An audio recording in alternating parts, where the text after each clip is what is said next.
존경하는 국민 여러분, 정진석 국회 부의장을 비롯한 선배 동료 의원 여러분, 김부겸 국무총리를 비롯한 국무위원 여러분, 국민의힘 원내대표 김기현입니다.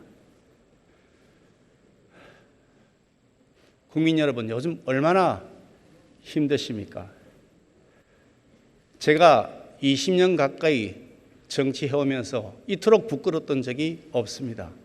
시장에서 골목에서 매일 탄식이 터져나옵니다. 하루하루 벼랑 끝으로 가고 있는 심정이다. 해도 너무한다 하시면서 참았던 울음을 터뜨리십니다. 남에게 피해 준 적 없고 해코지한 적 없이 그저 착하게 열심히만 살았는데 이런 이웃들이 지금 주저앉고 있습니다. 여름 휴가철 장사라도 좀 해보려고 그래서 급한 불 좀 꺼보려고 생각했는데 지금 이분들 어떻게 됐습니까? 문재인 대통령 짧고 굵게 끝내겠다고 했던 정부 4단계 방역수칙 연장을 거듭하고 있습니다. 결국 빚내서 사두었던 고기, 생선 모두 다 못 쓰게 됐습니다. 연일 간판이 내려갑니다. 가게에서 쓰던 탁자와 의자 들려나갑니다. 그 속에 품었던 꿈과 그리고 가족, 인생이 물거품이 되었습니다. 텅 빈 가게마다 임대전단 폐잔병처럼 붙어 있습니다. 그 모습을 보면 마치 코로나 사태로 후벼 파인 상처에 반창고를 누더기처럼 발라놓은 것 같습니다. 국민들은 코로나 턴을 곧 끝난다는 대통령 말 믿고 속고 속으면서 2년이 다 되어가고 있습니다. 다른 나라 국민들은 백신을 골라 맞는다고 하고 부스트샷까지 맞는다고 하는데 우리는 언제까지 이렇게 마스크 하나 가지고 참고 버텨내야 되는 겁니까? 이런 와중에 정부가 자랑을 하고 있으니 얼마나 기가 막힙니까? 여야 의원님들께 묻겠습니다. 우리 국회가 최우선 해야 될 일이 무엇입니까? 첫째도 민생, 둘째도 민생 아니겠습니까? 먹고 사는 만큼 더 중요한 준엄한 명제가 어디 있겠습니까? 그런데 일자리 사라졌습니다. 가게 폐업합니다. 내 집 마련의 꿈은 꿈도 못 꿉니다. 세금 폭탄, 물가 폭탄까지 맞았습니다. 이런 국민들에게 정치한다는 우리들이 최선의 양심이 있어야 되지 않겠습니까? 민주당 의원들께 묻겠습니다. 집권 여당에게 지금 제일 중요한 일이 뭡니까? 언론중재법이라고 불리는 언론재갈법 그거 통과시키는 일이 아니었습니까? 민생은 죽을 지경인데 여당이 민생은 뒷전으로 하고 선거 이길 국리에만 빠져서 민생과 관계없는 정쟁 법안 여기에 매달리고 있습니다. 합의체 구성을 했습니다만 민주당 추천하신 인물 보니 민주당이 폭주본색 하나도 변하지 않고 있다고 느껴집니다. 민주당에게 언론재갈법 그것은 민생법보다 훨씬 중요한 문생법안이기 때문입니까? 언론재갈법 통과되면 최대 수혜자 문재인 대통령 삼척동자도 잘 압니다. 가짜뉴스라고 딱지 붙여서 퇴임 대통령에 대한 비판, 권력비리 의혹 비판 그런 보도 철저하게 못하게 감추자는 것 아닙니까? 누구더러 가짜뉴스 내지 말라고 말을 합니까? 백신 수급계 가짜뉴스 다 청와대에서 나온 것 아닙니까?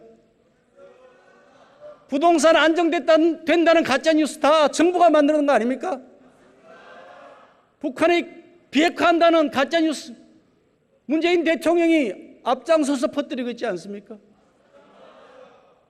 아이린 칸 유엔 특별보고관 언론중재법에 대해서 항의서한 보냈습니다. 표현의 자유에 대한 중대한 위협이라고 했습니다. 우리 정부에게 그 항의서한 보내면서 국회의원들에게 공유해달라고 하고 공식 입장을 요구했습니다. 그런데 그 공유됐습니까? 야당 의원들에게는 전혀 공유하지 않고 숨겼습니다. 왜 숨겼습니까? 뭐가 캥겼습니까? 언론의 자유가 정권도 지켜준다. 그렇게 말씀하신 문재인 대통령 말씀 그냥 폼 한번 잡느라고 해본 말씀입니까? 살아있는 권력 취재하던 기자 엉뚱하게도 검은 유착 누명을 쓰고 감옥 갔습니다. 나중에 무죄됐죠. 음모론, 괴담 유포, 전문 방송인 김어준 씨 지금도 마이크 잡고 연간 수억씩 출연료 챙겨가면서 있습니다. 이 회개한 상황이 연속되고 있습니다. 오직 패거리 자기 진영 챙기기만 하는 문재인 정권 언론관 하에서 일어나고 있는 현상입니다. 저희 국민의힘 언론제각법 끝까지 막아낼 것입니다. 언론의 자유, 국민들의 알 권리 반드시 지켜나갈 것입니다. 소위 인권 변호사 출신이라는 문재인 정부 하에서 언론 관련 유엔 항의서한 무려 23차례나 받았습니다. 현 정권이 적폐라고 우겼던 이명박 박근혜 정부 그것보다 무려 2배에 달합니다. 대학교에 대통령 풍자 대접을 붙였다는 이유로 취업 준비하던 청년 얼토당토는 제명으로 유죄받았습니다. 대통령 비판하는 전단 뿌렸다가 대통령에게 고소당했던 청년이 있습니다. 대통령이 직접 국민을 고소한 초유의 사건입니다. 이게 민주주의고 이게 인권입니까? 민주주의 하에서 친문들은 문권을 누리고 있습니다. 그 문권의 내용이 뭔 줄 아십니까? 특권과 반칙입니다. 우리는 이름만 앞세운 민주주의가 얼마나 부질없는 것인지 잘 알고 있습니다. 오늘이 하필 북한 정권 창건일입니다. 북한은 그 국명에 민주주의를 못 박아놓고 있습니다. 그렇다고 북한이 민주주의 국가입니까? 지금의 집권 여당 민주당에서 추구하는 민주주의, 그 민주주의가 북한이 장식품으로 걸고 있는 민주주의와 같은 겁니까? 다른 겁니까? 민주노총의 민주, 민변의 민주, 민원연의 민주, 여기서 말하는 민주가 우리가 아는 민주주의가 맞습니까? 그냥 권력 차지하기 위한 명목 내세운 액세서리는 아닙니까? 문재인 정권에서 이 사학은 사립학교는 존폐의 길을 섰습니다. 민주당이 강제 통과시킨 사학법 때문에 사립학교 교원 채용 이제 시도교육감이 결정합니다. 사학의 인사권을 강제 박탈해버린 겁니다.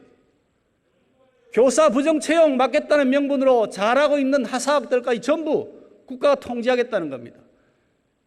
전국 17개 시도교육감 그중에 14명 정교조 출신 또는 친정교조죠. 어떤 사람을 뽑을지 뻔히 보이지 않습니까? 그런 흉계가 숨어 있는 겁니다.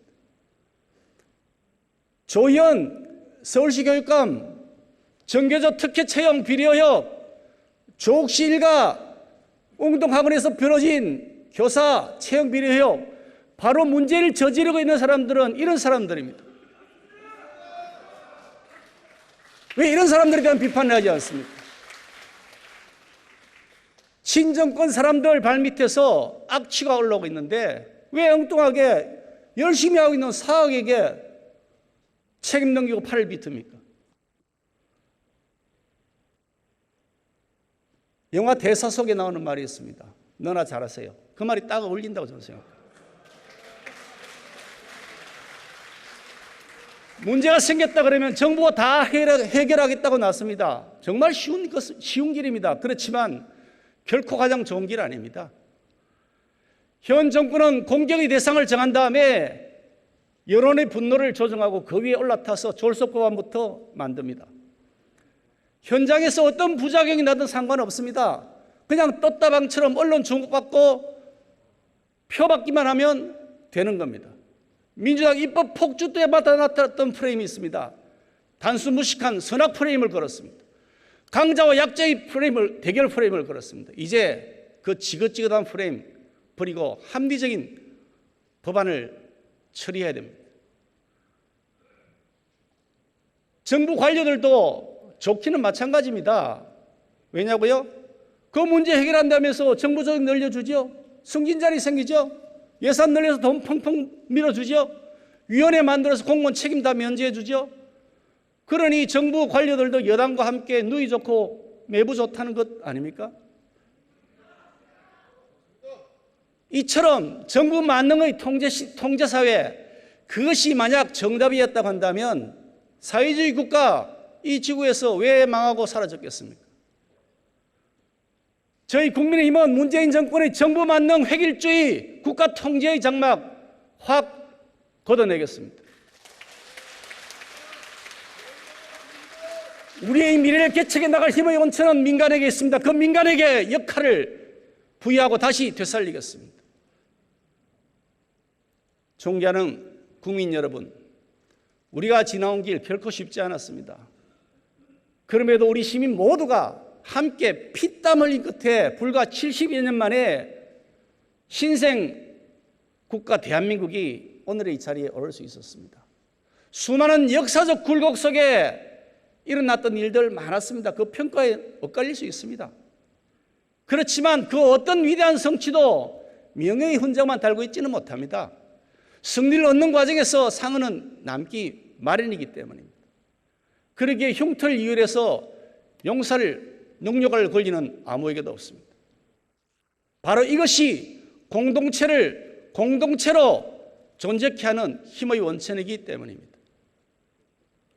그런데 문재인 정권 5년 동안 이 토대가 통째로 무너졌습니다. 문재인 정권 집권 내내 이전 정권 적폐라고 몰아붙이고 터무니없이 공격했습니다. 심지어 괴멸의 대상이라고 얘기했습니다. 광복 회장이라는 자, 청와대 묵인 아래 감히 건국 세력을 저주하고 보수 정권, 친일 정권이라고 매도했습니다. 이 사람 여기저기 이 진영 저 진영 왔다 갔다 하면서 단물 빨았던 사람 아닙니까? 여당 대선 유력주자 역사인식에는 미군이 점령군, 소련은 해방군으로 인식되어 있습니다. 우리는 누가 쌓아올린 토대 위에 서 있습니까? 자유민주주의 국가의 건국, 가난의 질긴 숙명을 떨치고 일어난 산업화, 그 위에 쌓은 민주화의 위협, 우리 선배들이 이룩한 이 자랑스러운 토대 위에 서 있지 않습니까? 문재인 정권에게 묻겠습니다. 문재인 정권 5년 동안 이뤄놓은 게 도대체 뭐가 있습니까? 자유민주주의 망가지고 있습니다. 경제 폭망입니다. 집값, 전세값 미친 듯이 날뛰입니다. 서민들의 희망 다 없어졌습니다. 인권, 정의, 공정, 권력 가진 자들만의 특권과 반칙일 뿐입니다. 양심이 있다면 가슴에 손을 얹고 생각해 보십시오. 제 말이 틀렸습니까? 한 줌의 성취를 이룬 것도 없이 그저 허물기만 한 5년 아닙니까? 문재인 정권 부동산 대책 28번 발표했습니다. 발표 때마다 헛방이고 혼란만 더 키웠습니다. 부동산도 시장의 거래 원칙에 따라야 정책이 정상 작동되는 겁니다. 물건이 많아지면 가격 떨어지는 거 그 당연한 이치 아닙니까? 공급 확대라는 이 정답을 놔두고서 집 사려는 열심히 일하는 그런 시민들을 투기 세력으로 몰아붙였습니다. 엉뚱하게도 대통령, 국토부 장관이 주연이 돼서 연극했습니다. 임대주택 깜짝 방문해서 시험 한번 하는데 혈세 무려 4억 원을 썼습니다. 그래서 집 문제 해결됐습니까? 뒤늦게 공급 대책 내놨다고 합니다. 그런데 내용 보니까 뭔 줄 아십니까? 주택 공급 숫자 부풀리게 하고 민간 수요와는 동떨어지게 공공개발한다는 겁니다. 제대로 된 게 뭐가 있습니까? 언제까지 이렇게 속임수 쓸 겁니까? 민주당이 강행 날치리 처리한 임대차 3법 말 그대로 지향이 됐습니다. 그나마 있던 전월세 시까지 다 말렸습니다.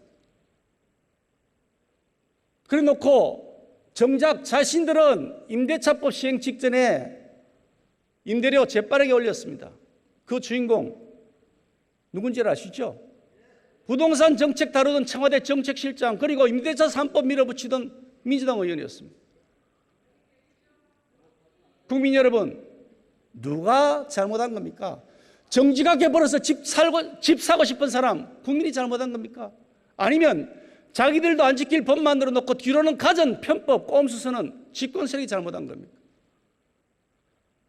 지난 5년 문재인 정권 부동산 정책, 무능력, 무책임, 무개념, 이 산무였습니다. 세금 폭탄, 규제 폭탄, 감시 폭탄 3탄이었습니다. 불안, 불만, 불신, 불안만 담은 산불이었습니다. 오죽했으면 이 정부의 국책 연구기관들마저 나서서 문재인 정부의 부동산 정책 실패했다고 지적하고 나왔겠습니까? 이 무, 탄, 불, 이 부동산 정책 즉각 폐기해야 마땅합니다.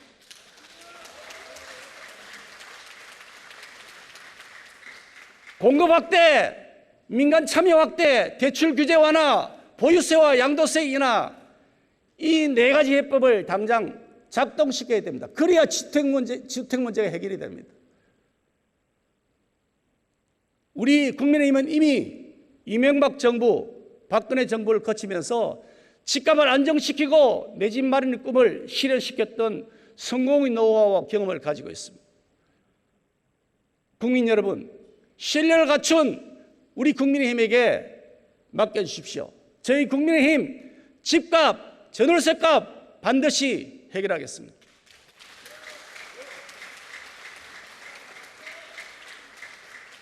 존경하는 국민 여러분, 잘못된 이념이 잘못된 정책을 낳습니다. 영화 한 편 보고 만들어졌다는 문재인 정권의 탈원전 정책, 이것은 과학이 아니라 미신의 산물입니다. 황금알 낳는 거위였던 세계를 제패했던 수출 산업, 원전 산업 초토화되었습니다. 이게 잘 하려다가 벌어진 실수가 아닙니다. 어떻게 망하자고 작정하지 않고서 이렇게 할 수 있냐는 생각이 듭니다. 월성 원전 1억이 폐쇄하기 위해서 경제성 평가 조작했죠. 그 많은 증거들이 어디를 향하고 있습니까? 그 주범으로 청와대를 향하고 있습니다.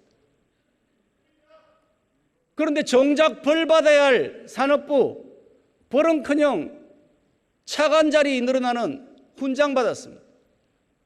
백운규 전 장관 국고손실죄 무례한 마땅합니다. 그런데 배임죄 쏙 빼고 봐주기 기소했습니다.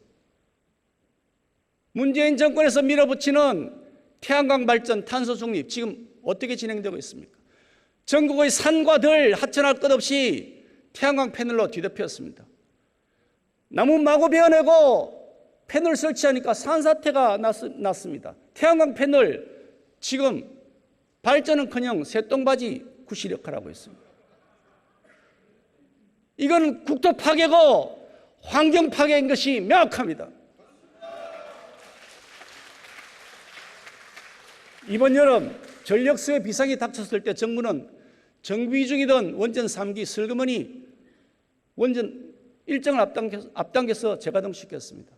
그동안 국민 삶을 볼모해서 오기를 부렸던 결과로 들통이 난 겁니다. 에너지 전문가들 말씀 들어보십시오. 원전이야말로 탄소 중립 시대의 필수 에너지원이다. 이렇게 얘기합니다. 원전 없는 탄소 중립은 속임수고 헛구에 그칠 뿐입니다. 정말로 환경 생각하고 정말로 탄소 중립 생각한다면 당장 탈원전 정책 폐기하십시오. 존경하는 국민 여러분, 아무리 버는 사람 따로 있고 쓰는 사람 따로 있다고 하지만 문재인 정권 보면 정말 염치가 없습니다. 집권 5년 내내 다음 세대를 위한 먹거리 하나도 제대로 만들어 놓은 것 없습니다. 그나마 경제력 있던 우리 반도체를 비롯한 첨단 IT 산업 온갖 규제로 꽁꽁 묶어 놨습니다. 그래서 그 틈에 중국이 치고 올라갔습니다. 이제 우리는 한 치 앞을 내다볼 수 없는 위기에 빠져 있습니다. 그러면서도 마구잡이로 빚냅니다. 세금 마구 걷어들입니다. 문재인 정권이 정말 기가 막히게 잘한 것 하나 있습니다. 빚내고 세금 걷어서 헬기 타고 공중에서 뿌려야 되는 겁니다. 내년 정부 예산 604조 4천억 원입니다. 문재인 정권 출범 첫 해 400조 원 되었습니다. 5년 새에 무려 200조 원이 늘어났습니다. 한번 물어봅시다. 어디 우리 유전 발견됐습니까? 어디 땅 팠더니 히토리 나오던가요? 아니면 우리 바다 도체에서 천연가스가 뿜어져 나옵니까? 이렇게 마구 빚내서 써도 된다고요? 천만에요. 틀렸습니다. 그러면 안 됩니다. 국가 경영을 책임진 사람이 이렇게 무책임하게 한 짓 하면 안 되는 겁니다.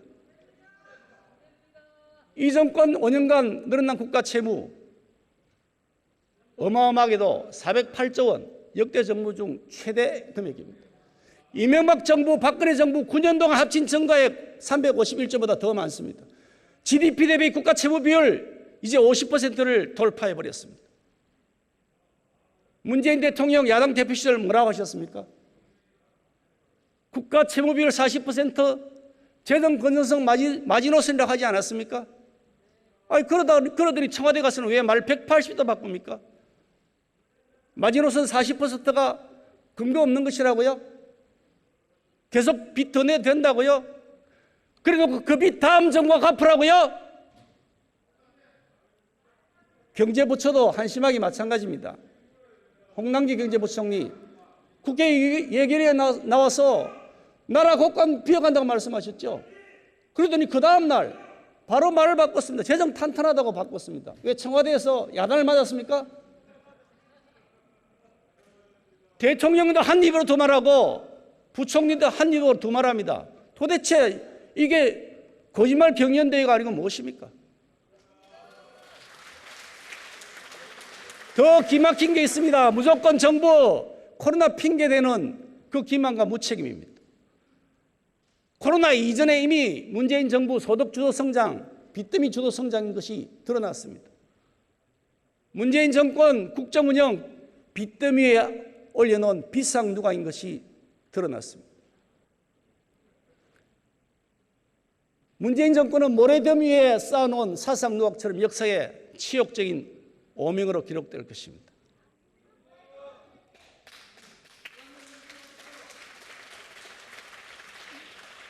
문재인 대통령이 코로나 1차 재난지원금 앞두고서 이렇게 말했답니다. 경제가 아닌 정치 경제해야 된다 이렇게 말했답니다. 대통령 눈에는 재난지원금이 국민들 먹고 사는 경제 문제가 아니라 표를 얻기 위한 정치였다는 거죠. 문재인 대통령의 진짜 속내가 청와대 관계자의 증언을 통해서 드러난 겁니다. 재난지원금뿐 아닙니다. 이 정부가 하고 있는 각종 경제정책 어디에나 그 기준은 표가 되느냐 안 되느냐입니다. 정치 경제가 모든 것에 스며들어 있습니다. 저희 국민의힘 이번 정기국회에서 문재인 정권 정치 경제의 실상을 낱낱이 파헤칠 것입니다.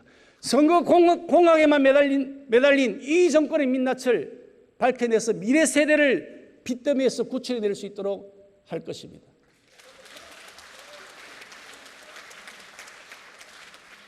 존경하는 국민 여러분, 국가가 존재하는 이유는 무엇입니까? 국민의 생명과 재산을 지키는 겁니다. 그런데 북한 김여정 한마디에 집권여당 의원이 중심이 되어서 74명이나 되는 의원들이 한미연합군사훈련 그거 연기하자고 그랬습니다. 김여정 하명으로 대북전단금지법 만들 때도 똑같은 모습이 또 다시 재현되었습니다. 북한 김정은에게 충성 맹세 혈서 쓰고 우리 스텔스 전투기 도입을 반대하는 운동하던 간첩단이 붙잡혔습니다. 이들이 문재인 후보 대선 캠프에서 특보로 활동했다고 합니다. 이 사람들은 시민단체 활동가라는 명칭을 달고서 정치권, 노동계, 지역사회에서 활개를 쳤습니다. 그런데 참으로 어이없는 일이 일어났습니다. 간첩단 사건이 보도가 된 다음 여러 언론에서 이 사람들을 활동가로 지칭을 했습니다. 아니 이 사람들이 간첩이지 어떻게 활동합니까? 간첩이잖아요. 아버지를 아버지라고 못 부르는 홍길동처럼 간첩을 간첩이라고도 못 부르는 세상이 되어버렸습니다. 이 정권 유력 인사 북한이 김정은을 계몽군주라고 그랬습니다. 문재인 대통령 타임지 인터뷰에서 김정은은 매우 솔직하고 국제 감각이 있다고 그랬습니다. 문재인 대통령이 북에 보낸 친서에 뭐라고 써져 있는지 아십니까? 김정은 위원장님의 생명 존중 의지에 경의를 표한답니다. 우리 공무원 누가 죽였습니까? 김정은이가 죽였지 않습니까? 김정남, 장성택 왜 죽었습니까? 아니 어떻게 우리 대통령이 이런 말씀을 하십니까? 안보를 얘기하면 색깔론이라고요? 천만의 말씀입니다. 얼토당토는 정치 공작용 구호일 뿐입니다. 나라 없이 어떻게 국민이 있습니까? 상식만 가지면 김정은 북한 정권이 실상 잘합니다. 그런데 그 실상을 외면하는 사람들, 이 사람들이야말로 진짜 색안경 끼고 있는 사람들 아닙니까? 현 정권은 그 철진한 색안경 이제 벗어야 할 때가 되었습니다. 판문점 회담, 싱가포르 선언, 알고 보니 값을 너무 비싸게 치른 가짜 평화쇼였던 것이 들통났습니다. 세계 원자력 기구는 북한 영변 원자로 재가동되었다고 공식 발표했습니다. 그런데 문재인 정권 그 사실을 알면서도 국민들을 속이고 남북 통신선 복원됐다고 호들갑 떨면서 평화 타령했습니다. 통일부 대북물자 반출 승인하고 대통령은 한가롭게 김정은이가 선물했다는 풍산계 SNS에 사진 올렸습니다. 문재인 정권의 대북 정책 요약하면 이렇습니다. 첫째, 세습 정권, 독재 정권, 그것이 정상적인 정권이냐 국제사회에 대비시킨다. 둘째, 김정은을 정상적인 지도자로 포장해준다. 그리고 그 결과 북한의 가짜 평화쇼에 우리나라가 연대 보정을 써서 북한이 핵 고도할 시간만 벌어준 것입니다. 이 정권의 대북 정책 이미 확실하게 실패했습니다.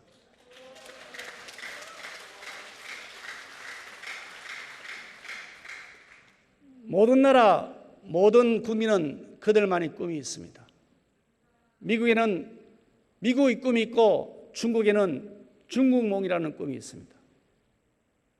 그런데 문재인 대통령 대한민국의 꿈을 중국몽에 종속시키면서 굴욕을 자청했습니다. 사드 배치로 중국과 마찰을 빚었을 때 강경화 외교부 장관 우리의 국방 주권을 포기하고 산부를 약속했습니다. 문재인 대통령 중국 방문해서 어떻게 한 줄 아십니까? 중국은 높은 산봉우리고 대국이며 한국은 소국이라고 그랬습니다. 중국몽이 모두의 꿈이고 한국도 중국몽과 같이 하겠다고 말했습니다. 이게 말이 될 소리입니까? 아니 중국의 패권주의, 제국주의 야망이 담겨있는 중국몽이 어떻게 우리 모두의 꿈이 됩니까? 우리나라가 어떻게 중국몽과 함께 할 수가 있는 겁니까? 정부, 중국발 미세먼지에 대해서 한마디 제대로 항의해 본 적 있습니까? 중국이 우리의 새 바다와 가까운 자신들의 동쪽 해안에 원전 집중 건설한답니다. 왜 항의하지 않습니까? 국격이 실정이고 신사대주의 발로가 아닐 수 없습니다. 용중을 해야 되는 것이지 굴종을 해서는 안 되는 겁니다. 시진핑과 정상회담에서 선거의 도움을 받고 싶겠죠. 그렇지만 그렇다고 해서 국익과 국민의 자존심을 내팽개치면 안 되는 겁니다.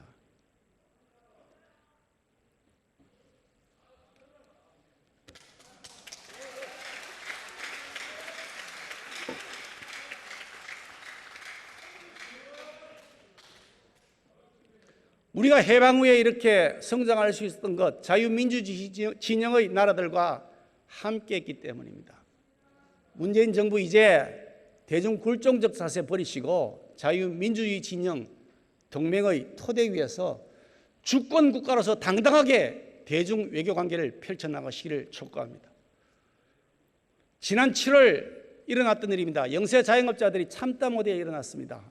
누구처럼 조끼 맞춰 입은 것도 아닙니다. 투쟁가 부르면서도 월급 따박따박 받는 사람들도 아닙니다. 대낮부터 도심을 점거해서 활보하는 시위를 한 것도 아닙니다. 집시법에 저촉되지 않는 릴레이 기자회견 그리고 1인 차량 시위한 것이었습니다. 밤 10시까지 가게 문 열고 손님 한 명이라도 더 받으려고 아등바등 하다가 지친 몸 이끌고 나온 분들이었습니다. 문재인 정부 어떻게 했습니까? 검문소 25개 설치했습니다. 27개 중대 규모 경찰 동원해서 집결 자체를 막았습니다. 아니 정말 죽을 찌개기라면서 제발 살려달라고 호소하는 사람들에게 어떻게 이럴 수가 있습니까? 무슨 범죄라도 지었습니까? 그분들이 누구처럼 폭력을 행사했습니까? 아니면 공공기물을 파손했습니까? 그런데 한번 비교해 보십시오. 소상공인 자영업자들 집회 불과 2주 전에 광화문에서 민주노총 조합원 8,000명 모인 집회가 있었습니다. 그때 심지어 코로나 4차 대유행기 그때였습니다. 문재인 정부 어떻게 했습니까? 막는 신용만 했죠. 민노총 시위 사실상 전부 다 허용했지 않습니까? 민노총 집회 참가자 밝히는데 통신조회 한번 해봤습니까? 민노총 위원장 영장 발부 20일 만에야 겨우겨우 구속 집행 이뤘다는 겁니다. 여기 어디에 상식과 공정이 있습니까? 법치 위에 문치가 있는 겁니까? 문재인 대통령님, 김학의, 장자연, 버닝썬 사건 직접 수사지휘 하셨죠? 그 기세 다 어디로 가고 지금 한마디 말씀이 없습니까? 개국공신 민노총 앞에만 서면 작아지는 겁니까? 아직도 민노총에 갚아야 될 청구서가 남아있는 겁니까? 존경하는 국민 여러분, 우리는 얼마 전 정말 가슴 아픈 소식을 들었습니다. 택배 대리점 하시던 한 가장이 아내와 눈에 넣어도 아프지 않을 새아이 두고 세상을 버렸습니다. 피 맺힌 유서의 내용이 가슴을 칩니다. 그 유서의 내용이 목격자와 증거들에 의해서 속속 사실로 드러나고 있습니다. 이 자리를 빌려 유족들에게 진심으로 위로의 말씀을 드립니다. 강성 귀족노조 민주노총은 권력 중의 권력이 되고 기득권 중의 기득권이 되었습니다. 문재인 정권 4년간 건설 현장 집회 시위 무려 5배 증가했습니다. 그 대부분이 민주노총 산하단체 집회였습니다. 이들은 사업자들어 일감 무조건 민주노총에게 달라고 요구합니다. 자신들 조합원만 채용하라고 협박한다고 합니다. 그 요구가 먹히지 않으면 공사장 점거하고 입구를 막아버립니다. 공사를 못하게 막습니다. 공기가 지연됩니다. 막대한 손해가 발생해도 아무 책임지지 않습니다. 비노조원 조합원들, 그 일용직들이 일하고 싶어도 일 못하게 허탕치게 막아버립니다. 그러고도 민주노총 아무런 책임지지 않습니다. 이게 정상적인 노동권 행사입니까? 이건 불법 폭력이죠. 문재인 대통령은 취임사에서 한 번도 경험해보지 못한 나라 만들겠다고 약속했습니다. 잘 아시는 것처럼 유일하게 지켜진 약속입니다. 법 위에 권력이 있습니다. 국민이 있어야 할 곳에 극렬 지휘층만 있습니다. 정책이 있어야 할 곳에 선거용 꼼수만 있습니다. 대통령이 국민에게 져야 할 마음의 빚 조국에게만 있습니다. 백신 수급 실패해도 자화자찬만 합니다. 대통령이 사과해야 할 일에는 묵묵부답하다가 도리어 화를 내기도 합니다. 이런 나라 한번 경험해 봤습니까? 두 번 다시 이런 나라 겪어서는 안 됩니다. 기필코 이뤄내야 할 정권교체, 이 양심 세력, 상시 세력들의 해야 할 권리, 행사해야 할 권리이면서 동시에 중체에 대한 역사적 의무입니다. 존경하는 국민 여러분, 지금 온 국민의 관심이 대선에 뜨겁게 모이고 있습니다. 정기적으로 반복되는 또 한 번의 선거가 아니라 죽느냐 사느냐 문제를 판가름하는 선거라는 사실을 국민들께서 아시기 때문입니다. 이번에는 제대로 된 대통령을 뽑아야 직장도 구하고 집도 사고 장사도 할 것 아니냐고 말씀하십니다.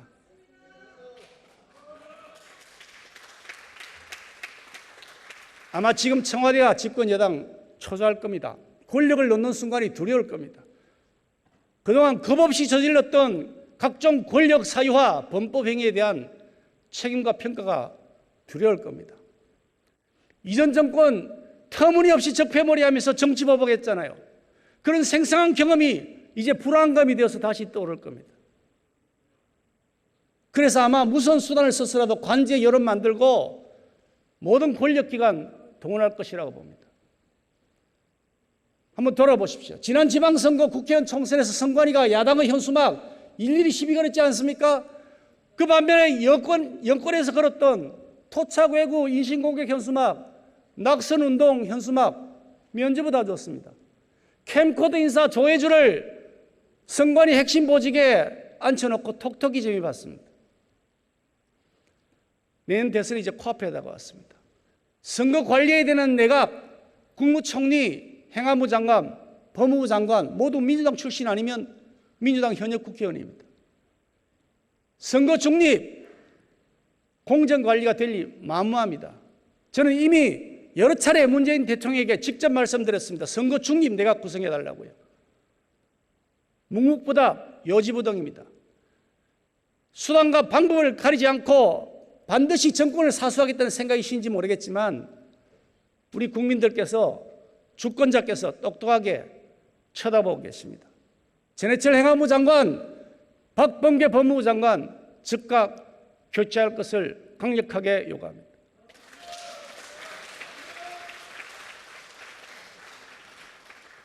존경하는 국민 여러분, 입법, 사법, 행정을 모두 장악한 이 정권의 관건 선거, 빚내고 세금을 풀어서 표 사는 금권 선거, 시민 여러분들께서 막아주십시오. 간곡하게 호소합니다.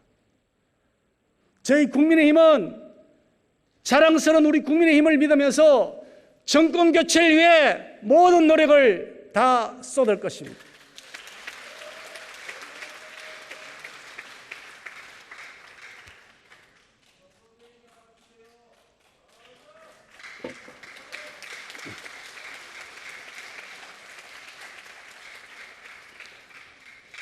존경하는 국민 여러분, 우리는 지난 5년간 문재인 정권의 국정 실패를 너무나 커다란 고통을 겪으면서 경험해 오고 있습니다. 부동산, 세금, 일자리 그 어느 것 하나 제대로 풀린 것이 없습니다. 뭘 해결했습니까? 이 문제를 해결할 분명한 해답이 있습니다. 문재인 정권 이제 종식시키는 겁니다.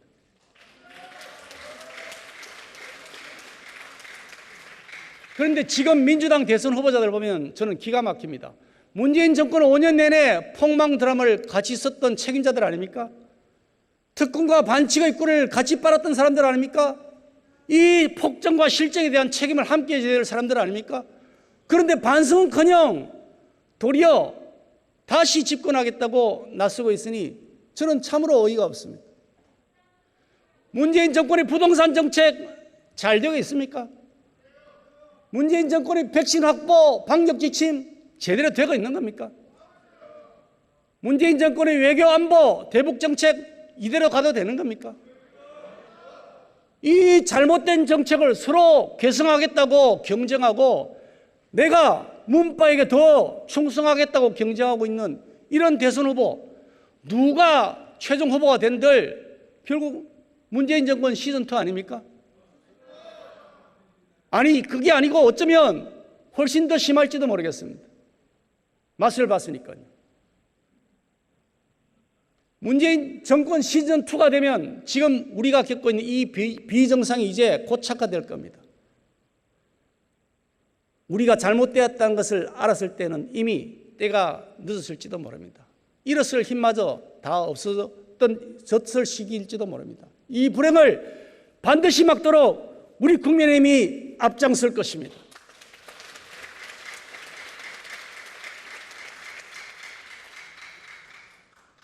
존경하는 국민 여러분, 저희 국민의힘은 그동안 부동산 정책, 감세 정책 여러 차례 발표하고 약속드렸습니다. 정직하게 현실을 직시하면서 우직하고 그리고 한결같이 경제를 살리고 민생 살리는 것, 그것은 국가 주도, 공공 주도가 아니라 민간 주도 그리고 시장 주도라고 말씀드렸습니다. 그것이 옳은 방향입니다. 이 정권의 국가 주도, 공공 주도에서 세금 뜯어먹고 사는 세금 규정만 늘어났습니다. 비공개 정보 몰래 빼내어서 사리사욕 채우는 사람들이 대거 등장했습니다. 이게 바로 LH 부정부패 사건, 세종시 특공 사건 아닙니까? 존경하는 국민 여러분, 부동산 정상화의 첫 시작 바로 정권 교체에서 비롯됩니다. 우리 국민이 이명박 정부, 박근혜 정부 부동산 정책의 목표가 있었습니다. 우리 국민이 집을 소유해서 중산층 이상의 삶을 영위할 수 있도록 지원하는 것이었습니다. 이 기조하에 과열도 막아내고 침체도 다 막아냈습니다. 노무현 정부 때 무려 17%나 올랐던 집값, 이명박 정부가 규제 풀고 공급 늘려서 집값 잡았습니다. 박근혜 정부 때는 오히려 집값이 너무 떨어졌다고 해서 부양책까지 썼을 정도입니다. 이명박 박근혜 정부에서 국민들은 내 집 마련의 꿈을 가지고 또 그 꿈을 실현할 수 있었습니다. 지금 문재인 정부 어떻습니까? 한마디로 요약하면 저는 이렇다고 생각합니다. 오늘보다 내일이 싸다. 이것 아닙니까? 천정부지로 뛴 집값 이제 우리 국민의힘이 안정화시키겠습니다. 재건축, 재개발, 과다한 규제를 풀고 민간에 의한 공급을 활성화시킬 것입니다. 주택매매, 월세 가격 정상으로 환원시키고 거래를 활성화시킬 것입니다. 취득세, 각종 부동산 거래 비용 인하시킬 것입니다. 실거주 1주택자에게 양도세, 보유세 인하 추진하겠습니다. 재산세 특례 기준, 양도세 비과세 기준 12억 원으로 상향 조정할 것입니다. 임대차 3법 시장에 맞게 다시 고치겠습니다.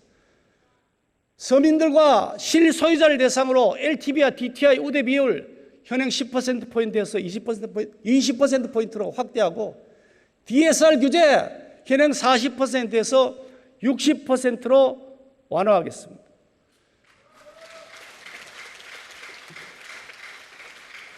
국가 채무 폭증, 공공기관 채무 폭증, 연기금 고갈과 적자, 이것이 문재인 정부가 만들어 팔던 빚더미 3단 콤보 세트입니다. 당장 입에 달라고 마구 먹으면 탈이 납니다. 문재인 정부 빚더미 3단 콤보 세트에 우리 자식들이 피멍이 들고 있습니다. 국가 채무 천조 넘지 않습니까? 그와 별개로 공공기관 부채가 또 있습니다. 545조입니다. 이거 계산해 보니까 올해 태어날 신생아가 18살이 되면 1인당 1억 원이 넘는 나라 빚을 떠안게 되는 겁니다. 이렇게 억소리 나는 빚더미를 자식들에게 떠넘기는 것, 그것은 죄악입니다. 결코 용서받지 못할 죄악입니다. 고용보험, 건강보험 바닥을 드러내고 있습니다. 국민연금 고갈 시기가 점점 앞당겨지고 있는데 아무런 개혁 조치를 정부는 안 하고 있습니다. 이 지경에도 문재인 정부는 더 쓰기에만 골몰하고 있습니다. 공무원 11만 명 늘었습니다. 공공기관 직원 11만 명 늘었습니다. 그래서 공공부문 인건비 연간 90조 원에 달합니다. 가계대출 규제 남탓 정부의 끝판왕을 보여줬습니다. 돈을 펑펑 써댄 것 정부 아닙니까? 그런데 왜 엉뚱하게 가계대출에 문제를 삼습니까? 느닷없이 왜 금리를 올립니까? 전세대출, 소상공인 대출 꽁꽁 묶어버렸습니다. 실소유자와 서민, 소상공인들, 자영업자들이 하루아침에 거리로 지금 내몰리고 있지 않습니까? 이제 더는 시간이 없습니다. 작고 강한 정부, 세금을 천금같이 무겁게 하는 정부, 국민의 오늘만이 아니라 내일을 책임질 수 있는 정부, 우리 국민의힘이 반드시 만들어 가겠습니다.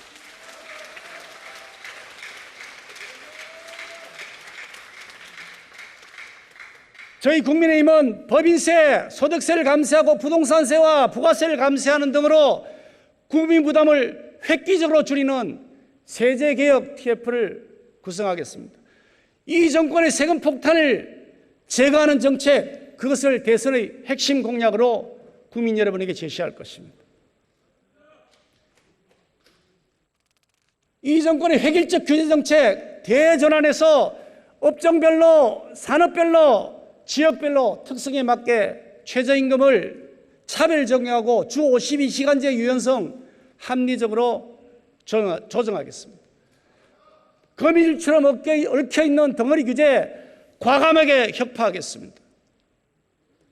규제가 가로막고 있는데 어떻게 과감한 투자가 되겠습니까? 새로운 먹거리, 그건 과감한 투자, 새로운 도전에서 시작되는 겁니다. 그래야 좋은 일자리 생기는 겁니다.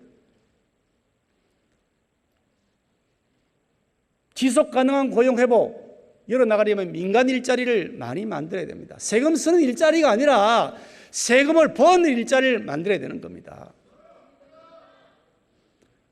국민의힘은 고용정책 기조를 민간 부문, 기업 투자를 활성화하는 것으로 대전환해 나갈 것입니다. 문재인 정권에서 국민을 갈라치게 하고 대기업과 중소기업 갈라치게 하고 정규직과 비정규직 갈라치게 했습니다. 하지만 기업이 살아야 근로자도 살고 근로자도 살아야 기업이 살고 같은 공생관계 아닙니까? 독일의 좌파 정권 슈레더 총리 하르츠 계획을 했습니다. 우파 정책이었습니다. 독일을 다시 이렇게 세우는 기초가 되었습니다. 정권이 바뀌어도 이 계획의 틀은 메르켈 총리까지 이어져서 통일 이후에 극도의 혼란에 빠졌던 독일, 이제 다시 위대한 독일로 발돋움하게 만든 기초가 되었습니다. 하지만 문재인 정부는 어떻게 했습니까? 거꾸로 갔습니다. 역행했습니다. 이제 우리 국민의힘이 그 계획의 첫 발을 떼겠습니다.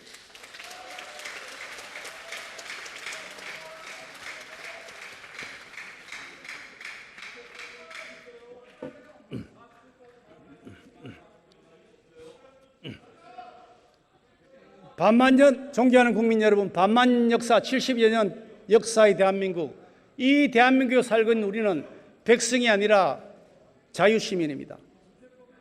자유를 공기처럼 숨쉬고 내가 하고 싶은 일, 내가 살고 싶은 것, 내가 하고 싶은 말, 내가 꾸고 싶은 꿈을 온전히 자유롭게 할 수 있는 권리를 가지고 태어났습니다. 하지만 이것은 결코 거저 얻어진 것이 아닙니다. 치열한 이념의 각축장에서 자유민주주의 체제를 선택했던 시민들의 위대한 결단, 농업국으로 가라는 해외 연구기관의 레슨에도 불구하고 중공업 중심 산업국가로 가겠다는 국가 지도자들의 결단, 치열한 기업가 정신으로 반도체, 조선, 자동차, 화학산업을 밀어붙였던 기업인들의 결단, 잔업과 야근을 밥 먹듯이 하면서도 묵묵히 산업 현장을 지켰던 노동자들의 위대한 결단, 가난을 대물림하지 않겠다고 우리 한번 잘 살아보자고 밤잠 설치면서 성실하게 근면하게 일해왔던 우리 선조들의 위대한 결단, 이 기적과도 같은 위대한 결단이 오늘의 번영된 대한민국을 만들어냈습니다. 이제 다시 우리가 결단할 때가 됐습니다. 앞으로 나아갈 것인지 아니면 뒷걸음질 치다가 주저앉을 것인지 결단할 때가 되었습니다. 민주를 팔고 양심을 팔고 인권을 팔고 정의를 팔던 사람들 막상 뚜껑을 열고 그 민낯을 보니 자리와 특권을 쫓아가던 보따리상이 수두룩했습니다. 이런 반민주, 비양심, 반인권, 부정의 세력에게 다시 한번 기회를 줘서는 안 됩니다. 존경하는 국민 여러분, 내년 대선 이 어려운 시대를 이끌어갈 지도자를 뽑게 되어 있습니다. 미래의 먹거리를 개척하고 주택 가격을 정상화시키고 살만한 주택 공급을 확대하고 저성장의 상시화를 극복하고 저출생과 인구 절벽을 해소하고 자국 우선의 폐쇄적 국제 질서 속에서 한반도의 항구적 평화를 정착하고 기후변화에 따른 환경 문제를 해결하고 이 모든 과제들이 난제투성입니다. 그런데 문재인 정권의 지난 5년간 걸어왔던 만연된 포퓰리즘, 표 얻기를 위한 국민 편가르기, 대북 대중 굴종 외교로는 환상 속 대북 정책으로는 이 문제 절대 해결하지 못하는 것이 명확하게 밝혀졌습니다. 존경하는 국민 여러분, 내년 대선에서 반드시 정권 교체를 해 주십시오. 70년 만에 주저앉을 위기에 놓인 이 대한민국을 구출할 수 있도록 현실을 냉철하게 직시하시고 그 시대 정신으로 저희 국민의힘을 성원해 주십시오. 저희 국민의힘 아직 많이 부족합니다. 잘못한 것 있으면 다 인정해 왔습니다. 책임질 일 있으면 책임지겠습니다. 그 반성의 바탕에 다시 사흘 주저하지 않을 것입니다. 존경하는 국민 여러분, 정기국회 내내 저희는 국민의 삶이 이토록 어려워진 이유가 뭐냐, 그 원인을 샅샅이 찾아낼 것입니다. 어디서부터 어떻게 고쳐나가야 하는지 정밀한 대안과 시간표를 마련하겠습니다. 수권정당의 채비를 확실하게 갖추겠습니다. 지켜봐주시고 선호해 주시기를 부탁드립니다. 감사합니다.